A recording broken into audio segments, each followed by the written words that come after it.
हमारा स्टैंड बड़ा क्लियर है, सभी वेटरन ऑर्गेनाइजेशंस इस डिसेबिलिटी के खिलाफ हैं। इस डिसेबिलिटी के साथ जो आने वाले और प्रॉब्लम्स हैं, जो मैंने आपको बताया कि डिसेबिलिटी एलिमेंट खत्म होते ही, जैसे ही हमारे सैनिक की डेथ होती है तो ये डिसेबिलिटी एलिमेंट चला जाएगा, जिसको इंपेयरमेंट रिलीफ कहा जाता है, कहा जाएगा आज के बाद। और जो हमारी विधवाएं हैं,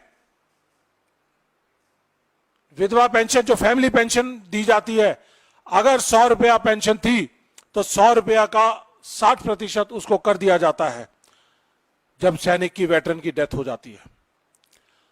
और अगर उसको 100 रुपए के साथ 100 रुपया और डिसेबिलिटी पेंशन मिलती थी तो उसको 60 जमा 60 120 रुपया विधवा को पेंशन मिलती थी सैनिक के जाने के बाद। आज उसी विधवा को 100 रुपए का जो इंपेयरमेंट रिलीफ है वो खत्म हो जाएगा। 100 रुपए की सर्विस पेंशन जो है उसमें से सिर्फ 60 रुपया मिलेगा, तो उसकी 200 रुपए की पेंशन घटकर सिर्फ 60 रुपया रह जाएगी। 140 रुपया परसेंटेज में अलग अलग रैंक के लिए, अलग अलग लोगों के लिए अलग अलग होगा, लेकिन इतना बड़ा रिडक्शन जब आप करोगे तो देश में हाहाकार मचेगा। देश के पूर्व सैनिक सड़कों पे उतरेंगे। आज का सैनिक कल का पूर्व सैनिक होगा, और हर सैनिक का मान सम्मान रखना सरकार का काम है। हम अपने सरकार से पूछना चाहते हैं कि क्या आप ऐसी सिचुएशन लाना चाहोगे जिसके तहत आपके पूर्व सैनिक सड़कों पर उतरेंगे, आपके सैनिक के दिमाग में शंका रहेगी कि मैं देश की सरहदों पे खड़ा हूं, कल मेरे को डिसेबिलिटी हो गई तो मेरे जाने के बाद मेरे परिवार का क्या होगा, और मेरी इस डिसेबिलिटी पेंशन का क्या होगा, ये इंपेयरमेंट रिलीफ बनने के बाद मेरे ऊपर क्या इसका असर पड़ेगा। ये सवाल बहुत गहन है, आप मीडिया वालों को ये सवाल पूछने चाहिए।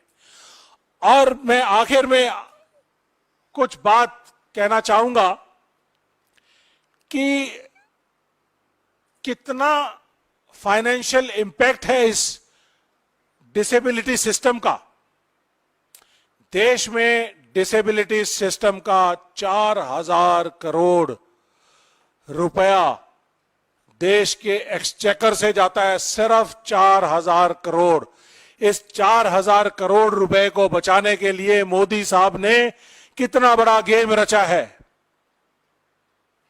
8000 का जहाज अपने लिए ले सकते हैं, अपने साथियों का, अडानी का 1,15,000 करोड़ का लोन माफ कर सकते हैं, और पता नहीं कितनी कितनी स्कीम चालू कर सकते हैं। देश के सिपाहियों के, देश के सैनिकों के कंधों पर रखकर अपनी देशभक्ति और राष्ट्रभक्ति और अपनी झूठी राष्ट्रवाद की बंदूक चलाने का काम करते हैं, लेकिन अपने देश के सैनिकों के लिए उनके रिटायरमेंट के बाद मान और सम्मान रखने के लिए 4000 करोड़ आपके पास नहीं है। शर्म आती है मोदी सरकार और मोदी साहब आपके ऊपर कि आपने अपने देश के सैनिकों को इतना कम आंका, उनको इतना सस्ता आंका कि आज आप 4000 करोड़ उनके ऊपर नहीं खर्च कर पा रहे हैं।